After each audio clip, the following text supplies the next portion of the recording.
Sobre o PL antifacção. A Câmara dos Deputados aprovou o projeto que segue agora para o Senado. E o Senado é quem vai dizer se altera alguma cláusula e, se houver alteração, o projeto volta para análise mais uma vez dos deputados federais antes de seguir para a sanção do presidente Lula. O presidente Lula, né, Larissa, que tem feito fortes críticas ao projeto, que é de autoria do governo, mas que foi completamente modificado pela Câmara dos Deputados. Quais são os próximos passos desse projeto de lei? Bom, Léo, a gente viu, né, o relator do projeto lá na Câmara dos Deputados, o Guilherme Derrite, secretário de Segurança do Estado de São Paulo, licenciado, né, ele se licenciou temporariamente desse cargo de secretário para ser o relator do projeto lá na Câmara dos Deputados. A gente viu ele apresentando 6 relatórios diferentes, 6 pareceres, ou seja, né, o texto original do governo foi modificado por 6 vezes. E esse 6º relatório, esse 6º parecer que foi o aprovado pela Câmara dos Deputados. E aí agora o que acontece, né, Léo?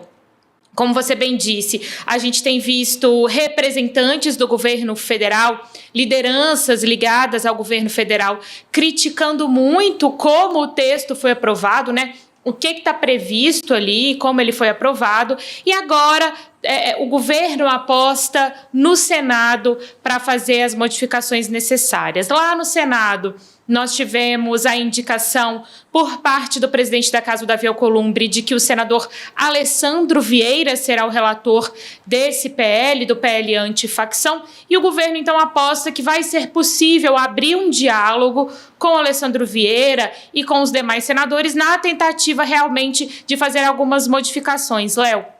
E dentre alguns pontos, a gente pode destacar, né, um dos que mais tem suscitado críticas por parte do governo federal em relação ao financiamento da Polícia Federal, porque o governo está alegando que com a mudança feita e aprovada pela Câmara no texto, o financiamento, o aporte de recursos para a Polícia Federal vai ser reduzido significativamente. Então, representantes, lideranças ali do governo estão apostando nessa articulação com o Senado para tentar reverter vários outros pontos, mas principalmente esse, para garantir que o formato de financiamento que é adotado hoje seja mantido sob o argumento de garantir ali o andamento das investigações, a realização de novas operações, enfim, né, tudo aquilo que envolve ali as atribuições da Polícia Federal para garantir que essas atribuições poderão ser feitas, que essas responsabilidades poderão ser cumpridas pela Polícia Federal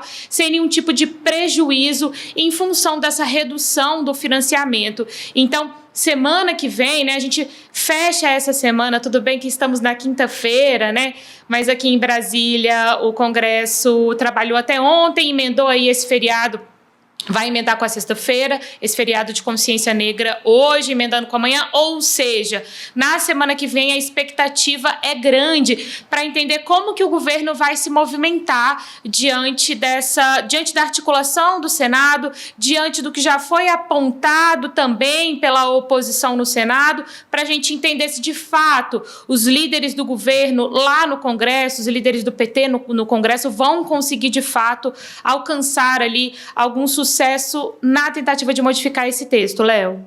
Larissa, a gente sabe que esse PL antifacção é um projeto importantíssimo para a segurança pública no Brasil. Talvez deveria ser uma medida que já tivesse sido discutida em meses anteriores. A gente não reduz de maneira alguma a extrema importância desse PL antifacção. Agora, claro que toda essa discussão tem a ver com o mundo político, né? Está 100% ligado ao mundo político, por isso esse embate da oposição com o governo, e o governo tem nas suas áreas mais sensíveis justamente a segurança pública, não é um ponto forte do governo federal, né?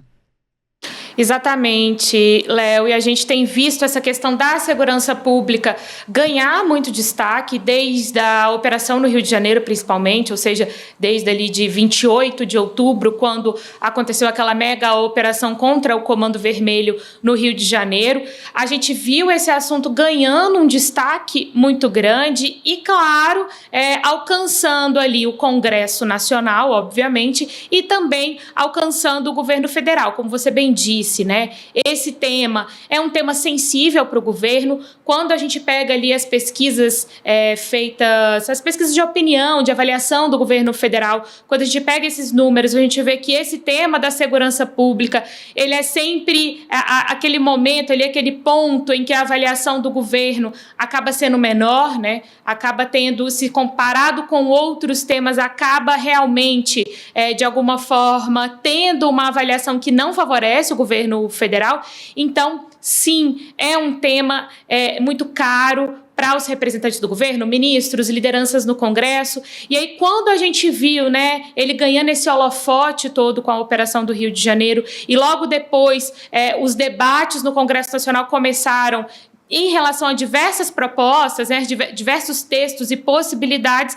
É claro que isso também alcançaria, chegaria nesse embate, né, nessa divisão, oposição e base ali nos dois espectros ideológicos opostos que estão ali no Congresso Nacional, mais ligados à esquerda, mais ligados à direita. Então a gente viu esse debate ganhando toda essa dimensão. Mas é bom lembrar também, Léo, que o governo já vinha desde o início do ano tentando tratar desse assunto de segurança pública, como foi a questão da PEC da segurança pública, né? O governo enviou essa proposta no início do ano, desde então ela segue ali com um debate, uma tramitação muito travada, e seguimos com a promessa de que o relator, o deputado Mendonça Filho, vai apresentar o seu parecer no dia 4 de dezembro, que também é uma aposta do governo. Então, muita coisa em jogo, muitas propostas colocadas, mas a gente observa que o governo, de fato, vai ter que atuar, e já está atuando, né, em diferentes frentes, seja para tentar alterar o PL antifacção no Senado, seja agora para tentar acelerar a tramitação da PEC da segurança pública,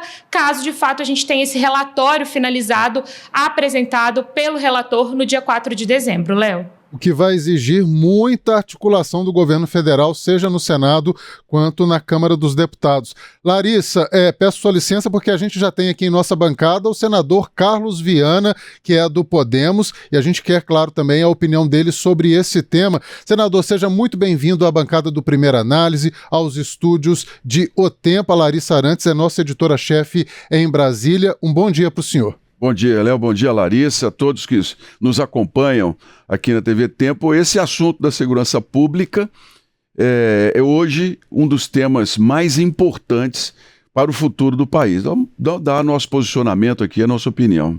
A gente discutia justamente isso, senador Carlos Viana, de que maneira esse PL antifacção vai tramitar no Senado a partir de agora, depois dessa aprovação na Câmara dos Deputados, mas com muito embate, com muito combate do governo federal para que volte às cláusulas originais do PL. Olha, essa questão já há pelo menos 2 décadas tem sido discutida de uma maneira muito firme pela sociedade. O cidadão, a pessoa comum, não aguenta mais a violência. O empresário, o comerciante, o padeiro, a pessoa que quer circular de madrugada, ninguém aguenta mais essa questão da violência. E o grande problema é a visão ideológica sobre esse assunto. O governo federal, o atual governo do PT, fez a chamada PEC da segurança, fazendo o quê? Tirando força das polícias estaduais, da investigação estadual e levando para o governo federal, fortalecendo ainda mais a Polícia Federal. Não está errado que o governo possa ajudar os estados a investigar, principalmente na área do serviço de informações, porque você vai combater as facções criminosas, você tem que tirar boa parte da investigação local e passar para uma área mais isenta. Tá certíssimo. Só que tem um problema. Veio, naturalmente, os estados que querem participar. E veio o DERIT, agora com essa lei antifacção, tentando tirar da Polícia Federal e colocar para as polícias estaduais. Também está errado. Infelizmente, o debate político, quando contamina esse assunto, gera extremos, como a gente tem visto. Nós precisamos hoje deixar claro o seguinte: o país não pode mais recuar diante de facções criminosas, porque eles são terroristas. Por que eu digo isso? Porque é de direita ou de esquerda. Não, porque quando você tem uma cena mostrando para a população que 100 pessoas, 150 homens, treinados inclusive por quem saiu das Forças Armadas, com tática de guerra, usando fuzis, muita munição, preparados para enfrentar o Estado, escondidos em matas. Essa gente não pode ser tratada como bandido comum, como aquele que pega uma arma e sai para o meio da rua. Vocês viram ali os policiais sendo baleados. Isso é narcoterrorismo. Foi por isso que a Colômbia viveu décadas e décadas de uma guerra entre o governo e os traficantes, porque na época a corrupção, infelizmente o espaço cedido às facções dos criminosos, fizeram com que a Colômbia não tivesse mais paz. Nós estamos caminhando para isso no Brasil. Essas facções se espalharam pelos presídios, estão nos negócios brasileiros, chegaram aos fundos de investimento da Faria Lima em São Paulo, estão comprando ativos, postos de gasolina, estão comprando grandes franquias de lanchonetes para lavar o dinheiro do tráfico. Se nós não agirmos firmes, Léo e Larissa, se a gente não ocupar esse espaço com leis duras, com leis que digam claramente que a sociedade não tolera mais essas imagens, nós vamos virar um país na mão dos bandidos. E essa vai ser a grande discussão no Senado. O Derrite, na minha opinião, errou quando tentou compor com a esquerda. A esquerda tem uma visão de que bandido é vítima da sociedade, que tem uma visão de que é preciso que as leis sejam menos duras. Quanto menos definição sobre leis duras a gente faz, mais a violência toma conta. É só observar o que está acontecendo no Brasil nos 20 anos. Vai ser uma discussão muito firme no Senado.